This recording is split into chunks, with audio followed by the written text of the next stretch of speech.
বান্ধর পরে চেঞ্জি আসলাম আমি আর সাইড বুকে আসলা আর আমার দরিয়া দরিয়া আমাদের পঞ্চা কাউকে আছে তাহলে দিতাম আমি বলছি নাই ভাই আমি চেঞ্জি থেকে লামরাম আর আমি লামরাম আর আমার ফাড়ামারি ধরছেন আমার পোষার মাঝে ফাড়ামারি ধরতেও আমি এক বেটার গালো চর মারছি জুড়ে করে চর মারতেও আমার সাইডে দরিয়া আবার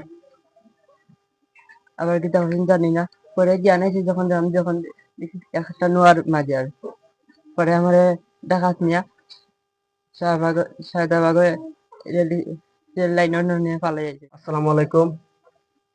দেশ বিদেশে যারা আছেন আমি সবার ধন্যবাদ জানাইলাম। আপনারা জানেন গতকালকে একটা ঘটনা, আমার ছোট ভাই উজ্জ্বল মানে দরবাস বাজারে গেছে চার্জার কিনা, ওখান থেকে মানে এখানে হারিয়ে গেছে। পরে আমরা ফেসবুক বা আপনারা যারা আত্মীয় স্বজন পরিচিত যারা আছেন সবার লগে যোগাযোগ করিয়া আপনারা যে সবে একটা যোগাযোগ করছেন, আপনারা কাছে বিশেষভাবে আমার ব্যক্তিগতভাবে আপনারা সবার ধন্যবাদ জানাইলাম যে আপনারা সবে প্রচার করছেন। আর বিশেষ করে হইল গিয়া তার যে ঘটনা, হ্যাঁ দরবাজ গেছে চার্জার কিনাতে, কিন্তু আমরা হইছে কিছু যখন দরবাজটাকে বাড়িতে আওয়ার পথে হ্যাঁ একটা সিএনজি উঠছে দরবাজটাকে উঠার পরে, যেহেতু ওখানে আরো 4জন মানুষ উঠছে এই সিএনজি উঠার পরে, সিএনজি উঠার পরে হ্যাঁ কত জায়গা আইছে আবার পরে দামরির যে জায়গা ওই জায়গা তারে অন্য একটা গাড়ি নোয়া গাড়ির মানে তুলতা, তখন তারে লামাইবার সময় তখন তার পাওয়া একটা ফাড়া মারছে।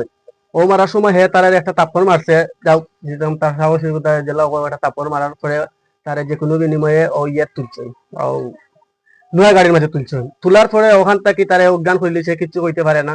যখন আপনার ঢাকামুখী হয়েছে, ঢাকা যাওয়ার পরে সায়দাবাদর একটু আগে ওখানে রেল লাইনের ওখানে তারে ফালাইয়া গেছেন গিয়া।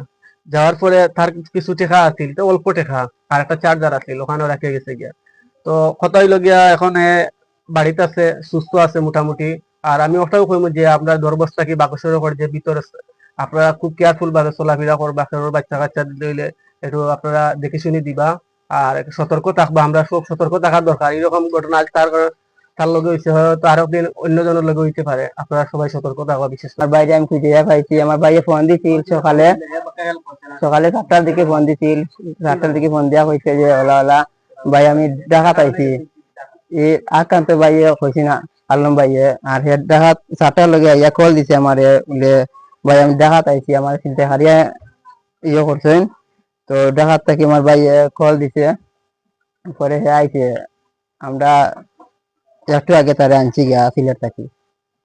আর আমি সবাই কৃতজ্ঞ, আমি সবার কাছে যে সবাই আমার ভাই খুঁজা লাগি ফেসবুকে শেয়ার করছে, পোস্ট করছে, দেশ বিদেশের মানুষের আমি ধন্যবাদ জানাই।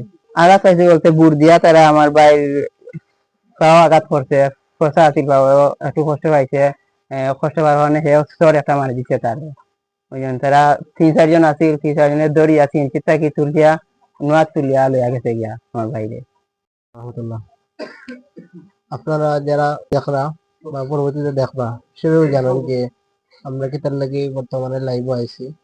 এটা লগে আমাদের পার্শ্ববর্তী এলাকায় খাগড়া গ্রামের আমাদের এক ছোট ভাই গতকালকে হঠাৎ আসরর পরে উনি দরবস্তাকে হারিয়ে গেছেন। তারপর যোগাযোগের মাধ্যমে অনলাইনে অনেক বাইনতে গ্রামের এবং বাইরে অনেক বাইনতে যোগাযোগ করছেন বা অনেকে পোস্ট করছেন, শেয়ার করিয়া যোগাযোগের মাধ্যমে অনলাইন প্রচারের মাধ্যমে এই বাই লাগিয়ে আজকে পাওয়া গেছে। দরবস তাকিয়া ছিনতাইকারী হলে তার লেগে নিছেন এবং ডাকাত তাকিয়া আবার আমার ভাই যে হারা গেছেন তার লেগে পাওয়া গেছে। এই হিসাবে আমরা দেশবাসী সবার যে সতর্কতা অবলম্বন করতে হইব, কারণ বর্তমান বাংলাদেশের যে নাজুক অবস্থা, যে আমরা নিজের সেফটি নিজে দিতে পারা যান না। কারণ এমন সব দিক দিয়া বাংলাদেশের যে পরিস্থিতি, এখন ছোট ভাই বাংলাদেশের বিশ্ববিদ্যালয়ের 9ম শ্রেণীর ছাত্র, কিন্তু ইনি সব বিষয়ে অজ্ঞ নয় যে কিরকম যেতে হইব, কিরকম কিন্তু করতে হইব, তা অজ্ঞ না হওয়ার কারণে এরকম পরিস্থিতির মধ্যে তারা শিকার হয়েছেন। আল্লাহ রবুল আলমের কাছে কৃতজ্ঞ যে এই কারণে যে আমার ভাই যে ফিরিয়ে আইসেন, এই জন্য আমরা দেশবাসী এবং সবার কাছে কৃতজ্ঞতা প্রকাশ করি। আর আমরা ছোট ভাইয়ান যারা, আমরা বড় যারা সব একটু সতর্কতা অবলম্বন করে চলতে হবে, কারণ বাংলাদেশের অবস্থা বর্তমানে একই রকম আমরা সবাই অনলাইনে দেখরা বা বুঝরা। এই হিসাবে আপনারা সবাই সতর্কতা অবলম্বন করে চলাফেরা করবা, এই আশা রাখি।